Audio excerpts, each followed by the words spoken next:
ओम शांति। आज हम जिस पुस्तक को पढ़ने जा रहे हैं उस पुस्तक का नाम है शुद्ध संकल्प की शक्ति और 35 दिन में बदलता हुआ जीवन। आप देख रहे हैं कितनी सुंदर पुस्तक है। पुस्तक को देखकर ही बड़ा मन हो जाता है कि इसे पढ़ें, इसके अंदर क्या होगा। मुझे तो फर्स्ट टाइम इसे देखकर ऐसा ही लग रहा था। तो आप बताइए कि आपको कैसी लग रही है ये पुस्तक। इस पुस्तक का टाइटल भी इतना ज़बरदस्त है, शुद्ध संकल्प की शक्ति और 35 दिन में बदलता हुआ जीवन। तो आपका जीवन 35 दिन में बदल जाएगा अगर आप ये शक्तिशाली बुक को अच्छे से पढ़ते हैं और समझते हैं और महसूस करते हैं। तो इसमें टोटल 35 अध्याय है। 20 अध्याय आपको दिख रहे होंगे और आगे हम बढ़ते हैं तो आपको दिख रहा है कि यहाँ पे टोटल 35 अध्याय है। 35 अध्याय का यह बुक है और 35 दिन, एक एक अध्याय एक एक दिन पढ़ेंगे तो 35 दिन में आपका पूरा जीवन ही बदल जाएगा। क्योंकि जीवन को देखने का नज़रिया, हर चीज़ को देखने का नज़रिया आपको मिल जाने वाला है। परमपिता परमात्मा शिव के द्वारा इस पुस्तक का निर्माण हुआ है। यह पुस्तक मुरली का मंथन करके बनाया हुआ है जिसका नाम है शुद्ध संकल्पों की शक्ति, 35 दिन में बदलता हुआ जीवन। तो देखते हैं शुद्ध संकल्पों की शक्ति का अध्याय 1। तो अध्याय 1 जिसका टॉपिक है आज मेरा जीवन बदल रहा है। तो कौन कौन अपने जीवन को बदलने के लिए तैयार है? मैं तो हाथ ऊंचा कर रही हूँ क्योंकि मुझे अपना जीवन बदलना है। तो आप भी तैयार हैं? तो चलिए अध्याय 1 पढ़ते हैं कि उसमें क्या लिखा है। तो मेरे साथ बने रहिए, आप सुन भी सकते हैं और साथ ही साथ पढ़ भी सकते हैं। बहुत ही सुंदर फॉन्ट है, बहुत ही ज़बरदस्त जादुई किताब हमारे हाथों लगी है। तो चलिए इसका लाभ लेते हैं। ओम शांति। आज मैं आत्मा बहुत गहरे अनुभव के साथ बैठी हूँ। फील करें कि मैं बहुत गहरा अनुभव होने वाला है आपको आगे पढ़ते पढ़ते पढ़ते। आज मेरे मन में एक अजीब सी शांति है, एक ऐसा सुकून है जिसे शब्दों में पूरी तरह कहना आसान नहीं है। ऐसा लग रहा है जैसे मेरे जीवन में कोई नई शुरुआत हो रही है।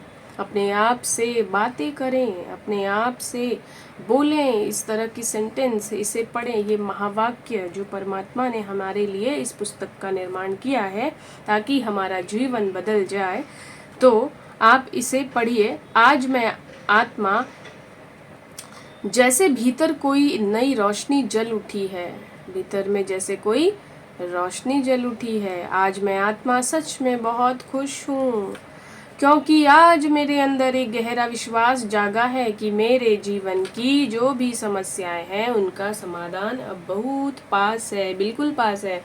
इतनी ज़बरदस्त सुंदर बुक मिली है जिससे हम आत्माओं की जो समझ है वो बढ़ेगी, हमारी समझ खुलने वाली है आज इस बुक से। इस बुक के एक एक महावाक्य को अच्छे से पढ़िए, समझिए और अपने अंतर्मन को खोलिए।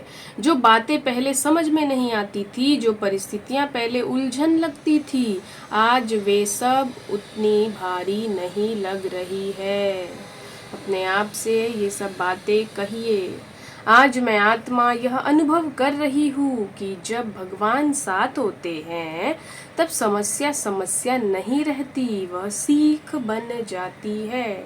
कोई भी समस्या होती ही नहीं, वह तो हमारी सीख, हमें सिखाने आती है और आगे बढ़ने का अवसर बन जाती है, हमें आगे बढ़ाने आती है। आज मुझे यह स्पष्ट महसूस हो रहा है कि मेरे जीवन में जो भी घट रहा है वह व्यर्थ नहीं है, कुछ भी व्यर्थ नहीं है।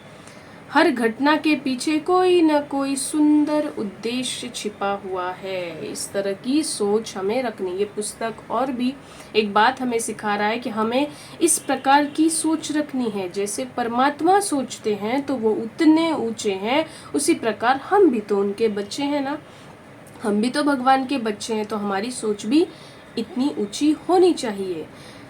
मीठे बाबा, आज मेरा पूरा ध्यान केवल आने वाले कल पर नहीं है बल्कि उस सुंदर भविष्य पर है जिसे आप मेरे लिए बना रहे हो।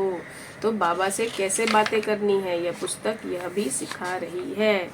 मुझे विश्वास है कि आप मेरी आत्मा से कुछ विशेष कराने वाले हो।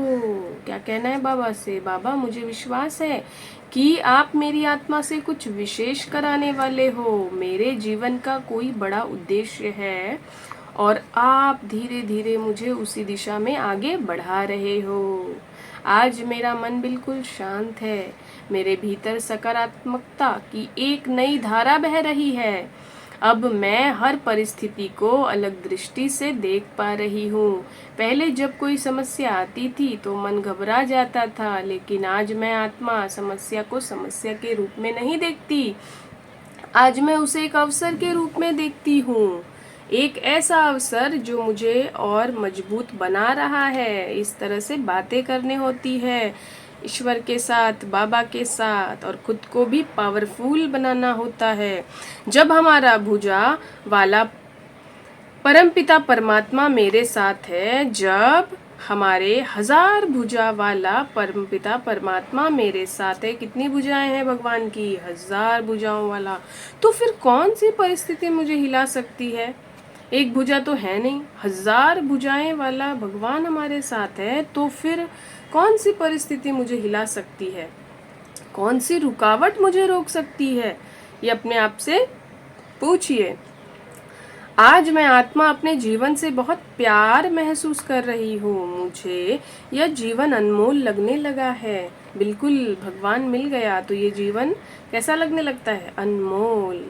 अब मैं समझ पा रही हूँ कि यह जीवन केवल संघर्ष के लिए नहीं मिला।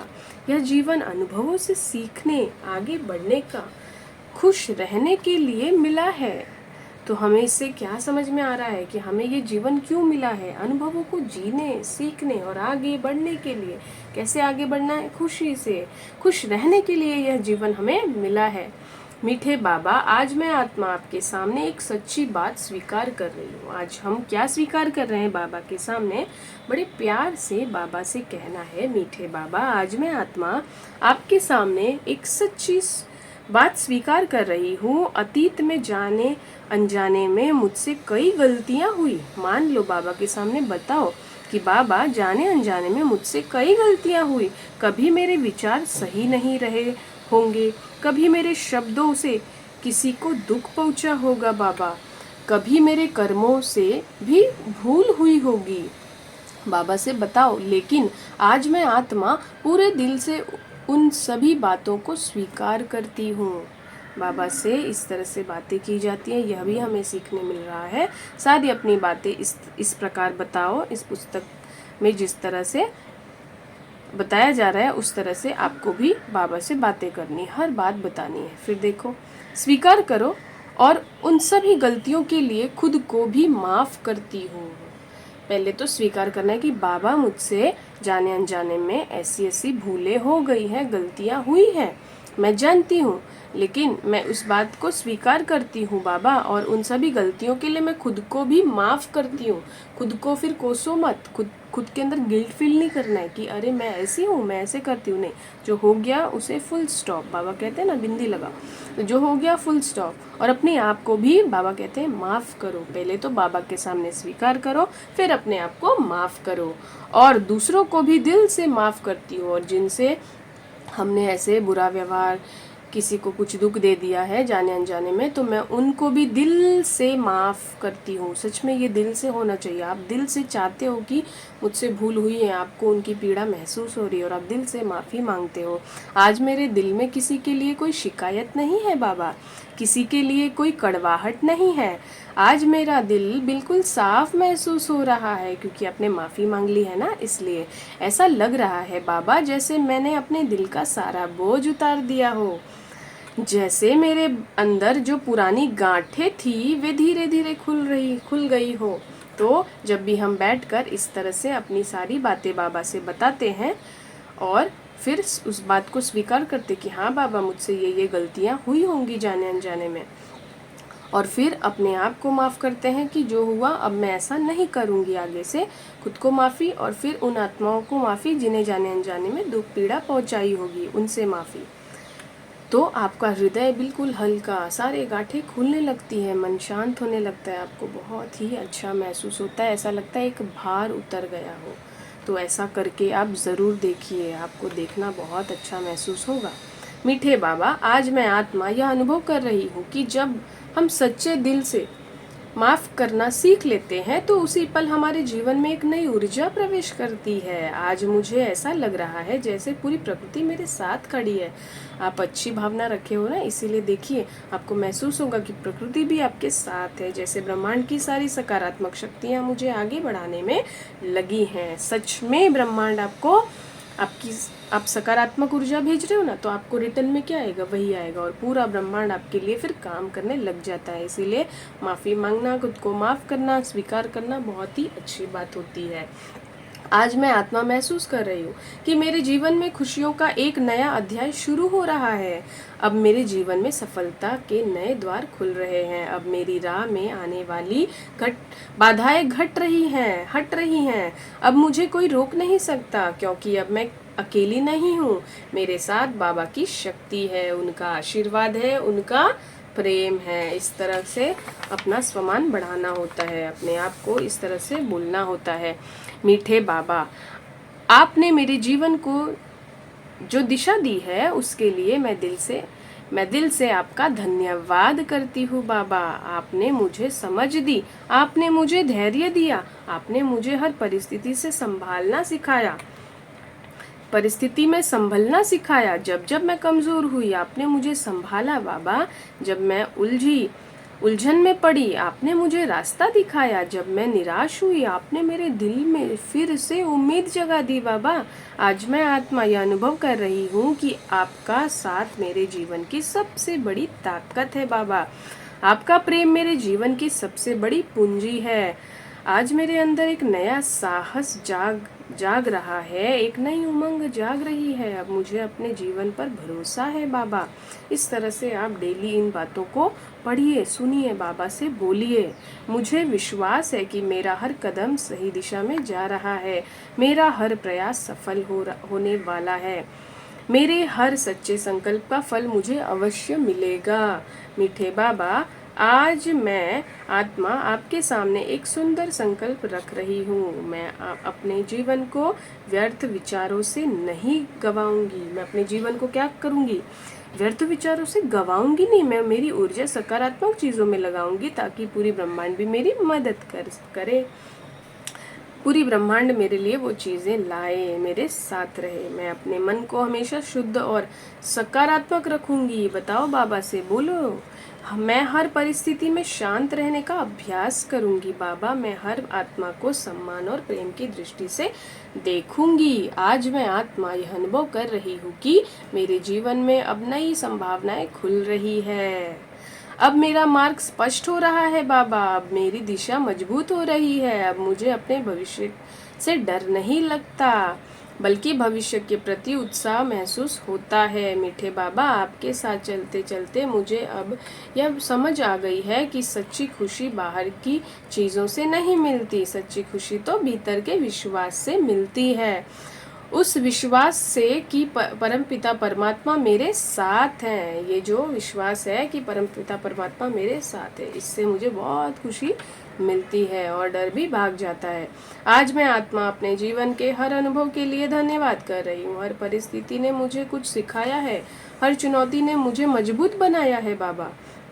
आज मैं आत्मा पूरे विश्वास के साथ कह रही हूँ, मेरा जीवन सुरक्षित है। आप सभी क्या कहेंगे कमेंट बॉक्स में? आप सभी ये चीज़ें लिखेंगे, ये बात लिखेंगे। क्या लिखेंगे? मेरा जीवन सुरक्षित है, मेरा भविष्य उज्जवल है और मेरा मार्ग परमात्मा के प्रकाश से प्रकाशित है। शुक्रिया बाबा, दिल से शुक्रिया बाबा। शुक्रिया आप सभी आत्माओं को भी जो दिल से सुन रहे हैं, और ज़रूर इसे इस तरह से पढ़िएगा, चाहे तो लिख भी सकते हैं और डेली इसे पढ़ें। पढ़ते साथ साथ इस तरह का उमंग उत्साह रखें, दिल से बाबा से इस तरह से बातें करें। तो ये बुक बहुत कुछ सिखाती है। बाबा से बातें कैसे करनी है वह भी आपने देखा। इस तरह की बातें करनी है, माफ़ी मांग लेना है और हल्के हो जाना है। उसके बाद फिर आपका जीवन देखो कितना सुंदर बन जाता है। तो बहुत ही सुंदर था यह अध्याय 1। अब हम कल अध्याय 2 पढ़ेंगे। तो कैसा लगा आपको?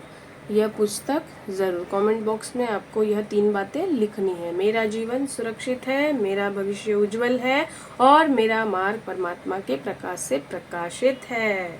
ठीक है, तो ज़रूर कमेंट बॉक्स में ज़रूर लिखिएगा। तो फिर हम मिलते हैं बहुत ही जल्द अध्याय 2 के साथ। तब तक के लिए आप सभी मीठे प्यारे प्यारे भाई बहनों को, बाबा के सिलेक्टेड रत्नों को ओम शांति, ओम शांति, ओम शांति।